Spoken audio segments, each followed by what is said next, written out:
নমস্কাৰ, জয় হিন্দ, ৰাম ৰাম সকলোকে। পোনপ্ৰথমে মোৰ এই ইউটিউব চেনেলটোলৈ আপোনালোক সকলোকে স্বাগতম জনাইছোঁ। আৰু আজি আমি আলোচনা কৰিম জিকে কেইটামান প্ৰশ্ন উত্তৰ, যিকেইটা আপোনালোকৰ মই ইম্পৰ্টেণ্ট বুলি ভাবোঁ। ঠিক আছে, নিশ্চয় আপোনালোকক জাষ্ট মই এটা আইডিয়া দিছোঁ যে এনেকুৱা ধৰণৰ কুৱেশ্যন আহিব পাৰে, যে এইকেইটা কুৱেশ্যন আহিব তেনেকুৱা নহয়। ঠিক আছে, মই জাষ্ট আপোনালোকক আইডিয়া দিছোঁ এইখিনি কুৱেশ্যন আপোনালোকৰ এনেকুৱা ধৰণৰ কুৱেশ্যন আহিব পাৰে। গতিকে আপোনালোকে ভিডিঅ'টো চাই থাকক আৰু কি কুৱেশ্যন আলোচনা কৰিম সেইটো টপিকটো কৈ দিম।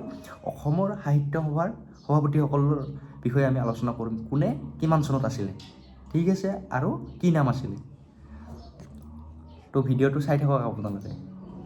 তো ভিডিঅ'টো মই আৰম্ভ কৰোঁ। আপোনালোকে নোট এখন লৈ কিনে আপোনালোকে নোট কৰি যাব পাৰে। ঠিক আছে, পোনপ্ৰথমে আমি আৰম্ভ কৰিম পদ্মনাথ গোহাঞি বৰুৱা।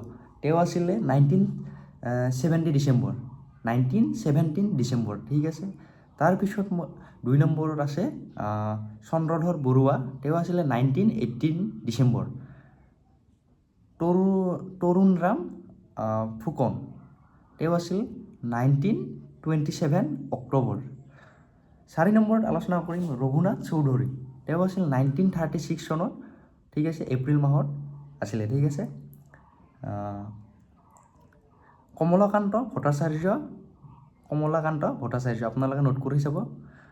কমলাকান্ত ভট্টাচাৰ্য, তেওঁ আছিলে 1929 মাৰ্চ। তাৰপিছত আমি আলোচনা কৰিম 6 নম্বৰত আমি আলোচনা কৰিম কৃষ্ণকান্ত সন্দিকৈ। তেওঁ আছিলে 1937 ডিচেম্বৰ। ঠিক আছে, 7 নম্বৰত আমি আলোচনা কৰিম মষ্ট ইম্পৰ্টেণ্ট আপোনালোকৰ কাৰণে। ঠিক আছে, নলিনীবালা দেৱী। তেওঁ আছিল 1 জানুৱাৰী 1954 চনত। আৰু আপোনালোকক কওঁ যে ফাৰ্ষ্ট ওমেন সভাপতি আছিল তেওঁ। ঠিক আছে, ফাৰ্ষ্ট ওমেন সভাপতি।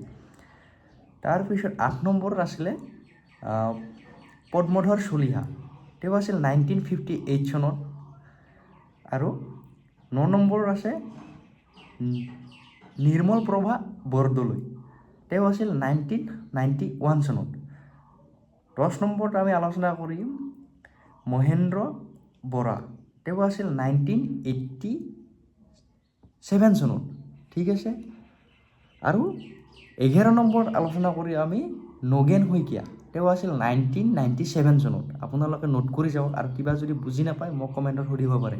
আৰু আপোনালোকে যদি মই এনেকৈ ভিডিঅ'টো বনোৱাৰ ফলত কিবা যদি অসুবিধা হৈছে মোক ক'ব যে দাদা ভিডিঅ'টো এনেকুৱা কৰি দিয়ক, মই যিমানখিনি পাৰোঁ ট্ৰাই কৰিম। ঠিক আছে, যিহেতু ময়ো ভিডিঅ'বোৰ নতুনকৈ আপলোড কৰিবলৈ ট্ৰাই কৰি আছোঁ, এডিটিঙত অকণমান মোৰ প্ৰব্লেম হৈ আছে, গতিকে মই যিমান পাৰোঁ সিমান শ্বৰ্টকৈ দিব ট্ৰাই কৰি আছোঁ। ঠিক আছে, তাৰপিছত মই 12 নম্বৰ আলোচনা কৰিম ডক্টৰ সূৰ্য হাজৰিকা। তেওঁ আছিল 2025 চনত বৰ্তমান। ঠিক আছে, বৰ্তমানতো হৈছে ডক্টৰ সূৰ্য হাজৰিকা।